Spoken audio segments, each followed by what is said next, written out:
pour l'article 2 de Sun Tzu, l'art de la guerre. De l'engagement. Sun Tzu dit « Je suppose que vous commencez la campagne avec une armée de 100 000 hommes, que vous êtes suffisamment pourvus des munitions de guerre et de bouche, que vous avez 2000 chariots, dont 1000 sont pour la course, et les autres uniquement pour le transport. Que jusqu'à 100 lieues de vous, il y aura partout des vivres pour l'entretien de votre armée, que vous faites transporter avec soin tout ce qui peut servir au raccommodage des armes et des chariots, que les artisans et les autres qui ne sont pas du corps des soldats vous ont déjà précédé ou marchent séparément à votre suite, que toutes les choses qui servent pour des usages étrangers, comme celles qui sont purement pour la guerre, sont toujours à couvert des injures de l'air et à l'abri des accidents fâcheux qui peuvent arriver. Je suppose encore que vous avez 1000 onces d'argent à distribuer aux troupes chaque jour, et que leur solde est toujours payé à temps et dans la plus rigoureuse exactitude. Dans ce cas, vous pouvez aller droit à l'ennemi. L'attaquer et le vaincre seront pour vous une même chose. Je dis plus, ne différez pas de livrer le combat. N'attendez pas que vos armes contractent la rouille, ni que le tranchant de vos épées s'émousse. La victoire est le principal objectif de la guerre. S'il s'agit de prendre une ville, hâtez-vous d'en faire le siège. Ne pensez qu'à cela. Dirigez là toutes vos forces. Il faut, ici, tout brusquer. Si vous y manquez, vos troupes courent le risque de tenir longtemps la campagne, ce qui sera une source de funeste malheur. Les coffres du prince que vous servez s'épuiseront. Vos armes perdues par la rouille ne pourront plus vous servir.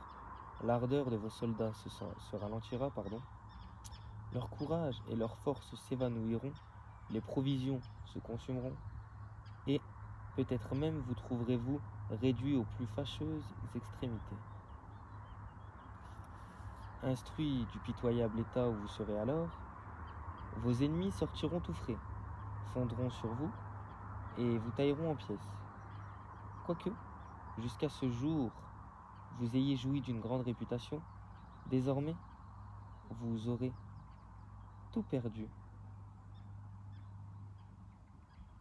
Vous aurez donné, en vain dans d'autres occasions, des marques éclatantes de votre valeur. Toute la gloire que vous aurez acquise sera affectée par ce dernier trait.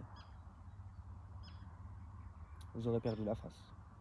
Je le répète, on ne saurait tenir les troupes longtemps en campagne, sans porter un très grand préjudice à l'État et sans donner une atteinte mortelle à sa propre réputation. Ceux qui possèdent les vrais principes de l'art militaire ne s'y prennent pas à deux fois. Dès la première campagne, tout est fini. Ils ne consomment pas pendant 3 années de suite des vivres inutilement. Ils trouvent le moyen de faire subsister leurs armées aux dépens de l'ennemi et épargnent à l'État les frais immenses qu'il est obligé de faire lorsqu'il faut transporter bien loin toutes les provisions. Ils n'ignorent point, et vous devez le savoir aussi, que rien n'épuise tant un royaume que les dépenses de cette nature. Car que l'armée soit aux frontières ou qu'elle soit dans les pays éloignés, le peuple en souffre toujours. Toutes les choses nécessaires à la vie augmentent de prix, elles deviennent rares, et ceux mêmes qui, dans les temps ordinaires, sont le plus à leurs aises, n'ont bientôt plus de quoi les acheter. Le prince perçoit en hâte le tribut des denrées que chaque famille lui doit, et la misère se répand au sein des villes jusqu'à dans les campagnes.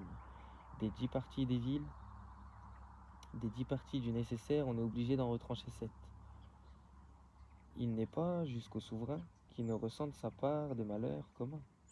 Ses cuirasses, ses casques, ses flèches, ses arcs, ses boucliers, ses chars, ses lances, ses javelots, tout cela se détruira. Les chevaux, les bœufs, même qui labourent les terres du domaine, dépériront, et des 10 parties de sa dépense ordinaire, se verra contraint d'en retrancher 6. C'est pour prévenir tous ces désastres qu'un habile général n'oublie rien pour abréger les campagnes, et pour pouvoir vivre aux dépens de l'ennemi, ou tout au moins pour consommer les denrées étrangères, à prix d'argent s'il le faut. Si l'armée ennemie a une mesure de grain dans son camp, ayez-en 20 dans le vôtre. Si votre ennemi a 120 livres de fourrage pour ses chevaux, ayez-en 2400 pour les vôtres. Ne laissez échapper aucune occasion de l'incommoder. Faites-le périr en détail. Trouvez les moyens de l'irriter pour le faire tomber dans quelques pièges.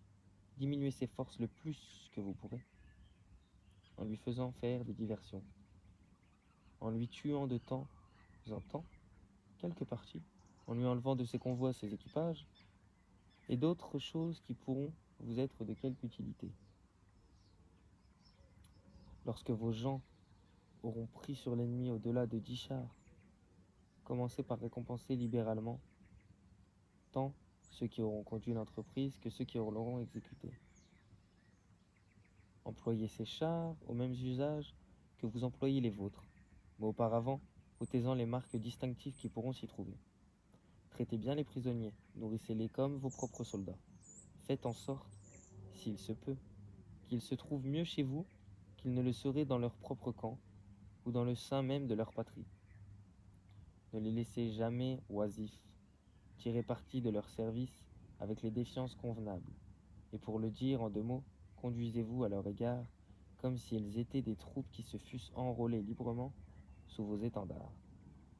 Voilà ce que j'appelle gagner une bataille et devenir plus fort. Si vous faites exactement ce que je viens de vous indiquer, les succès accompagneront tous vos pas. Partout, vous serez vainqueur. Vous ménagerez la vie de vos soldats. Vous affermirez votre pays dans ses anciennes possessions. Vous lui en procurerez de nouvelles. Vous augmenterez la splendeur et la gloire de l'État. Et le prince ainsi que les sujets vous seront redevables de la douce tranquillité dans laquelle ils couleront désormais leurs jours. L'essentiel est dans la victoire et non dans les opérations prolongées. Le général qui s'entend dans la guerre, dans l'art de la guerre, est le ministre du destin du peuple et l'arbitre de la destinée de la victoire. Quels objets peuvent être plus dignes de votre attention et de tous vos efforts? La prochaine fois, nous verrons l'article 3, des propositions de la victoire et de la défaite. Et pour aujourd'hui, ça sera tout.